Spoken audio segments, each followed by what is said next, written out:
Hello everyone, welcome back to the channel. I am Abe with MysticGenMara.com, a small town mystic from the middle of Idaho. And tonight, whenever you happen to be seeing this, I would like to offer your elemental energy reading in the area of love and relationships for the elemental energy of water. Water covers the zodiac signs of Cancer, Scorpio, and Pisces. So if you are Cancer, Scorpio, or Pisces, or have water high up in your charts, this message is for you. And there's also a link in the description, it's not a sponsored link or anything, to a natal chart. So if you've never had your charts read or you're just kind of curious about some of the other ideas, this one's a really good one because it gives you your 12 houses and all of the signs and symbols, and then there's a 10 to 20 page description of what all that means. And there's also a little section in there on your elemental alignment, which is actually kind of fun to get into. This month, I want to try something a little bit different with our readings. It'll still be the same layout. We're just trying to add a new cards into the system, which is the Whispers of Love Oracle deck. Just kind of get a little more clarity on what's going forward here with our energies in the romance world. And I like to read for the singles first, and then we look at the energy for the couples. For each, we'll look at the chakra, see which one lights up and what lessons associated, and then we'll get clarity through the tarot and our new oracle deck. So, with that, we will get started. For water singles, you have number 49, Compassion. I believe this is going to be crown chakra energy, but we'll check the book here in a second. And with this one, it's this energy of being open to the concept of agape love, where you don't have to like everything that's going on, but you're very much about appreciating the lessons, you're appreciating the life, and it's allowed you to elevate beyond the everyday mundane. So for the singles in water, this is saying you've moved beyond the simple relationships. So when you're looking around, you're like, dude, I don't want this whole surface level thing. I want a relationship that bonds with my soul, that feeds my soul, and that I can share back with them.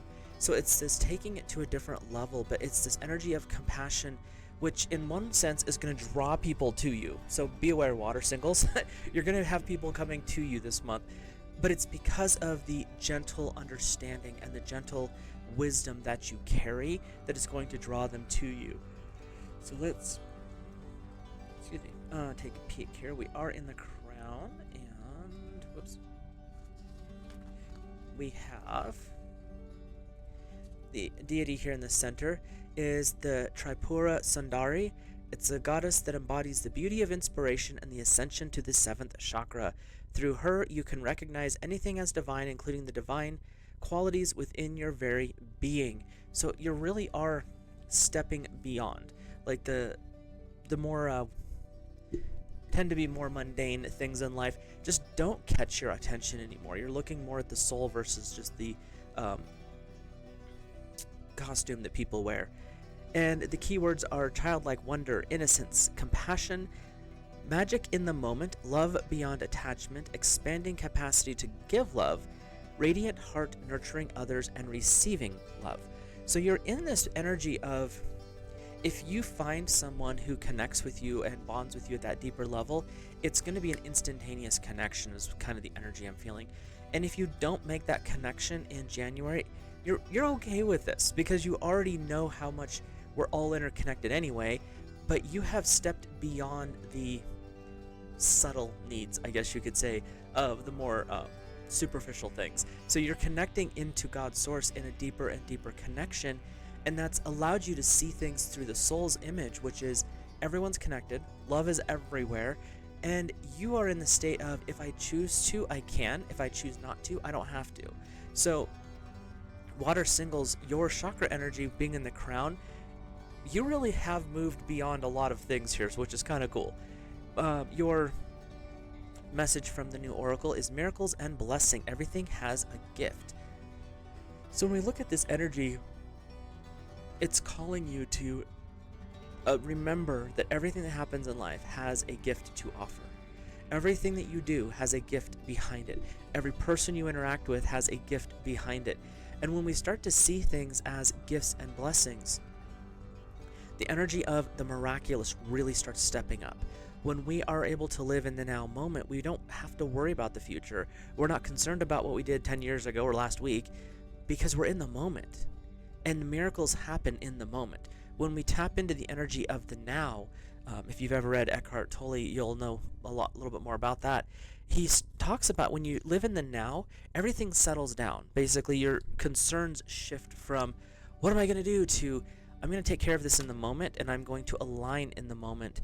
And from the ones that I've read of his, I haven't read all of his work, it all comes down to when we step into the now moment, when we live here. The miraculous occurs now because that's what you're expecting, and that's when you're manifesting. You're not manifesting it to the future. You're manifesting it in the moment, and it changes how you show up in that energy. Your first tarot is the Four of Winter. What are the words? Sorry. Set aside your concerns for now. You can make a decision later. Solutions come from meditation and the need for sleep or vacation. If you've been running, especially coming out of December and November with all the chaos that goes on with the holidays, this is your call to take a break, take a rest, allow yourself the gift of quietness, the gift of meditation, because when you step into this more quiet state, you actually open up the doorway to the divine in a much stronger way. And when you're living in the now moment, you know, oh, right now I need rest. In this next moment, I'm going to need food. And you're paying attention to this moment, not a future one, not whatever. And when you start focusing on that, it's when you stop worrying about other stuff. It's still going to be there one way or another, but you're not so focused on, I have to solve the problem. Let the future problems deal with the future problems, because in the moment, that future doesn't exist yet. So you might even change the future by living in this moment. So that's the energy that's coming in here. Your second tarot is number 6 in the major arcana, so big life lesson energy here, is the Lovers, true love that is long-lasting, choices made from the heart, and a return to good health. If you happen to have been dealing with health concerns, things are turning around this month, which is awesome. But when we have the Four of Wands and number 6 with the Lovers coming, or Four of Winter, sorry, this is really a time of stepping into the next level, not worrying so much about everything else because things are lining up. The Lovers card is a success card. It's a successful merging of energies. It's a successful merging of, as here, they're holding each other's hands, but they're also holding each other's hearts. And that's that bond that is occurring. Whether that means that you're going to meet the person of your dreams by the end of the month, or if it's meaning that you have unified the mind and the heart within yourself, which mind-heart cohesion is something that helps relieve a lot of stress. There's been a lot of research done in it, and it tends to help ease inner conflict as well. So it could be that kind of a merger, but there's a lot of duality being merged into unity for you, and that's also going to open up that door with the Lovers, that if you happen to be in the shopping aisle for a partner, things could line up pretty well for you by the end of the month. Again, general readings, but the energy is leaning towards water and singles in the moment. You can kind of do what you need to do, and if you are looking for a partner, the universe is going to conspire with you. If you're happy on your own, great, keep going, because the energy is very much in your favor right now. So let's hop over to our water couples. This could be for you as the water in the relationship, or it could be your partner is and you're cross-watching, or you could just have a lot of water in your charts. Before we get into that though, if you're new here, hit that subscribe button, drop a like on the video, let me know your comments down in the comment section. And if you see something different in the cards from intuitive standpoint, sorry, I'm having a moment. Feel free to leave your thoughts on that as well, because it's always interesting to hear what other people's opinions are when we're talking about intuition and the cards, because it's not everyone gets the same messages from the exact same image, and that's why it's more interesting to me to read from the energy of intuition. So, and water, intuition is kind of second nature for us, so go ahead and let me know what your thoughts are. So we are going to draw our chakra card for the couples, and if this deck would talk to me, it's being a little quiet today, so we'll have to see what happens. We have interesting. Water couples, you are in the I want to say root chakra, but we'll find out here in a second. And it is fear, and I'm pretty sure that we hit number 6, fear. This is a energy of Kali, I believe. And this is really about conquering your fears. If there's something that you're not sure about, water couples, this is the time to address it head on. Know that you have this energy of the divine Kali, the divine mother, and she's here to protect and slay the ego aspect.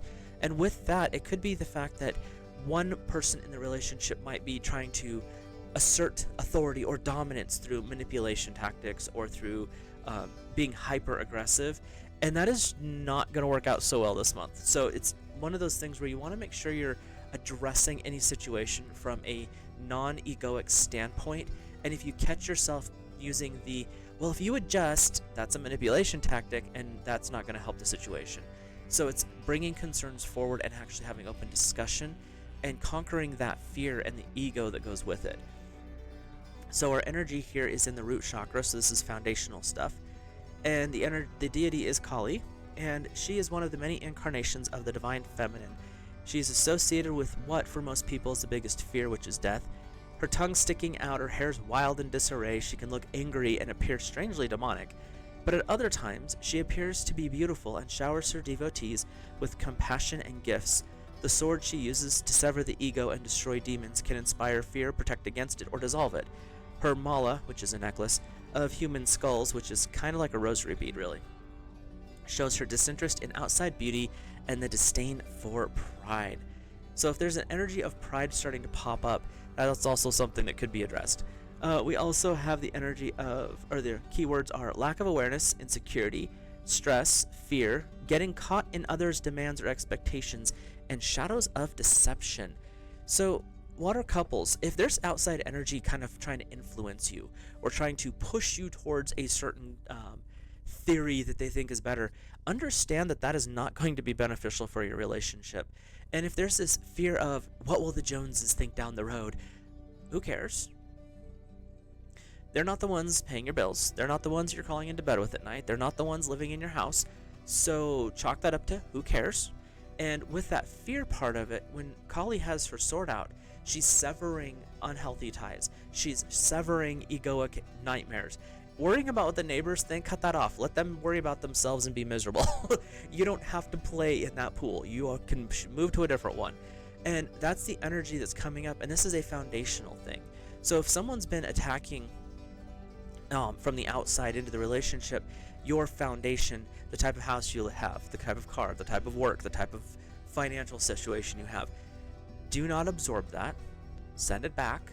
You can call upon Archangel Michael, or you can call upon the goddess Kali to sever that attachment that they're putting on you and send it home. You don't need that energy. And it's really saying once you've overcome the fear of what others think or the fear of trying to keep up with the others, your life actually gets quiet again and you're happy with each other. And the energy's really what I'm feeling about the relationship as a whole. You guys are doing great. It's this outside force that's coming in and it's just not worth dealing with, so send it back to where it came from. Your message from the new oracle is turn on your heart light. Reflect on a time when you experienced love. Overcoming fear, overcoming challenges and adversities. Find a time in your life when you guys were so happy that the outside world didn't matter, and then remain there. Get back into that flow state. If you're having the typical after holidays, overworked, tired, stressed out, family's been here, finally got them gone, or you've been traveling and it's just you're kind of worn out, take the time to reconnect with your partner. Take a weekend where it's just the two of you. Drop the kids off at grandpa's house or whatever, and allow yourself to really reconnect. Don't plan anything extravagant. Just do the quiet things at home. Connect. If you have laundry, do toss it in, whatever. But find reasons to remember why you're in love with this person. Find reasons to deepen that relationship and bond so closely with each other that the outside world no longer has the access to you. And that's what this overcoming fear is to also connect in a way that the world outside stays out there. And it doesn't get to come in because it's not allowed.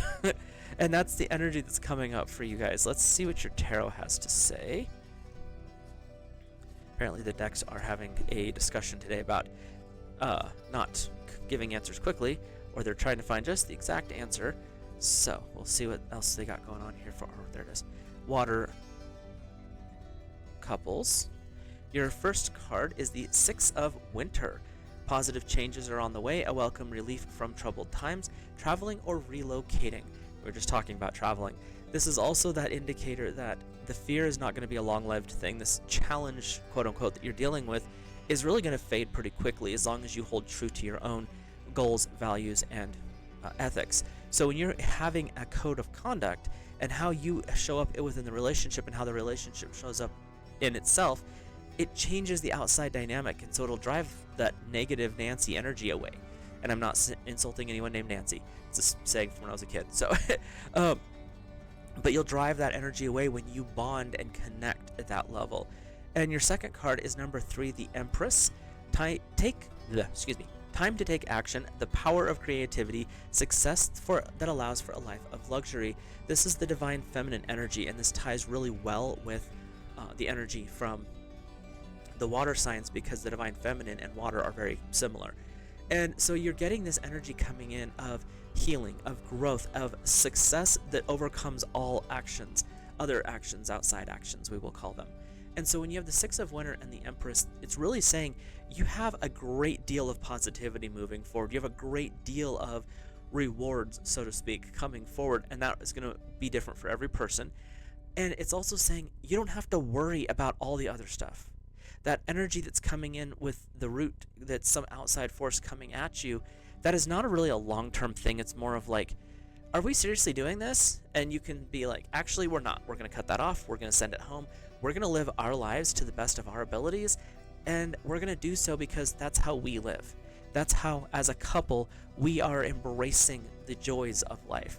We're not worried and trying to compete or trying to let someone else dictate what our version of happiness is, because who cares what they think? And so you get to live by your rules and your accountability. So water, this is a really interesting month for you. Water singles, go forth, do amazing stuff, because you've got a great deal of alignment here. And water couples, if there's someone bugging you, cut it off. It's not worth toting it around. Don't let the energies of their outside negativity start to get involved. You guys have a really positive energy going on here, couples, and take that and run with it, because you have the strength to live in the moment, love each other deeply, and the rest of the world can go wish they had something that you had. So with that, we will let you guys and gals go. I'll talk to you in the next video. Have a great month of January.